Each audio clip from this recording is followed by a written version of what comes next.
horrible news. Horrible news. And it is true. Steve C., who was a producer for us for many years. Yes. Worked with the show for, I don't know, at least 10 years. Yeah. Died. That's terrible. And I'm sick about it. That's terrible. And E-Rock was getting the call from his wife, yesterday during the show? Yeah. And then you chose to tell us right after the show. Yeah. Yeah, I didn't want to interrupt with what you had going on at that time. Poor E-Rock. He has to break the news. It's a really sad day. I remember bringing him on to NEW back in the day. He would send us tapes. Yeah, back in the day. And he sent me a bunch of tapes. He really wanted to be in radio bad. He was doing like small town radio, but he had that voice. And at the time, we had a position for I think it was an assistant production director at the time, right? Yeah. Like a basically, low level position. He grabbed it. And he ran with it. He also realized we didn't have a website. So he took it upon himself to, build a website for us, basically. And watermark everything. He watermarked everything. I'm not saying it was perfect. I'm not saying it was perfect. Oh, my God. But he did pick up on our laziness. So I have a love-hate with that watermark because we weren't doing anything. Oh, see, now you're just giving Kevin from Connecticut an excuse. No, but we even got past that. We even got past that. And the fact remains that he gave us a massive visual element, and that was his in. I mean, he started as an assistant production director, and then he really worked that website for the Opie and Anthony show. Yeah. Wow, man.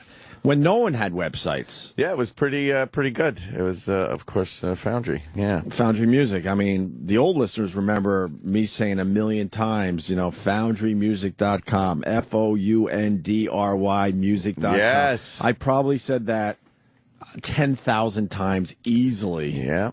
Easily. Remember to try that. to get to, people to the website to check out our shit. Videos, pictures, sounds, Everything. Stinky Cam. Everything.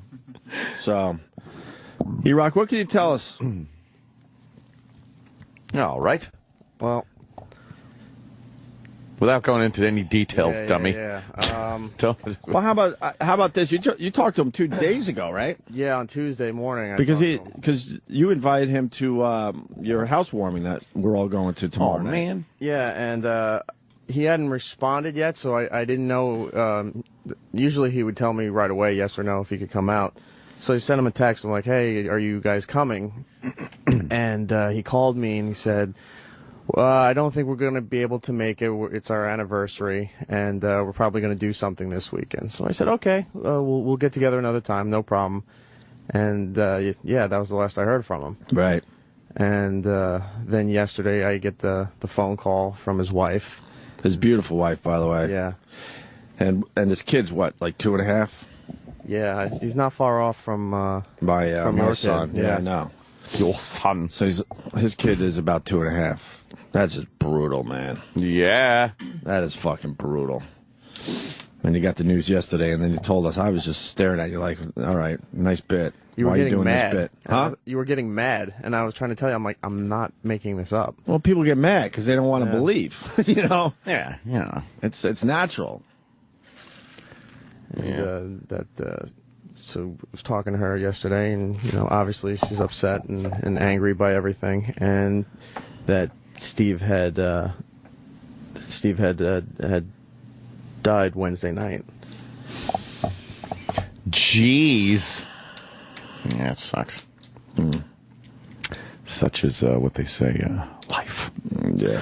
Life. You don't like this shit, do you? No, it's terrible. No one really likes it, though. It's terrible. It's terrible. No one really likes it at all. Hate it. Yeah. I had to block a few people Why? last night on Twitter. I just inconsiderate fuckwads that think they're a little too close to the this situation, but they're not. I guess I understand that fans of the show, and we pour everything out on here, so they think they're a little closer to all of us than they really are. Right. And they think it gives them the opportunity to presume that they can say whatever the fuck they want. And some of the stuff they say is, I think they mean it to be funny, but it's not. in those situations. And Well, I mean, the argument. Bye-bye. They would argue that we make fun of everybody and everyone's death, but we don't know those people. That's the difference. Yeah, exactly. And, call it hypocritical, but that's just the way it is. It's probably So go fuck yourself. It's probably a bit hypocritical, to be honest with you. It probably is. Fair enough. Yeah. But I saw nothing but people being cool last night. I really did. Oh, fucking! It was unbelievable. 99.9%. But Same thing when we lost Patrice. People who are true fans of the show just get it. Exactly. Just get it on these really low, horrible days. And there is a difference in our dumb world. He was such a nice guy and always Yeah. very happy and everything. Happy-go-lucky. Yeah. Rip Steve. Huh? Yes. Rip. Steve. We lost one of our guys. Found out yesterday. Who? Yeah, remember Steve C? Yeah. Whoa. Oh, no shit. Yeah.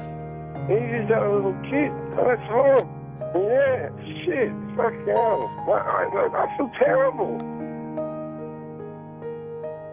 I can't believe Steve dying. I just had to call in and say how much I love the guy, man.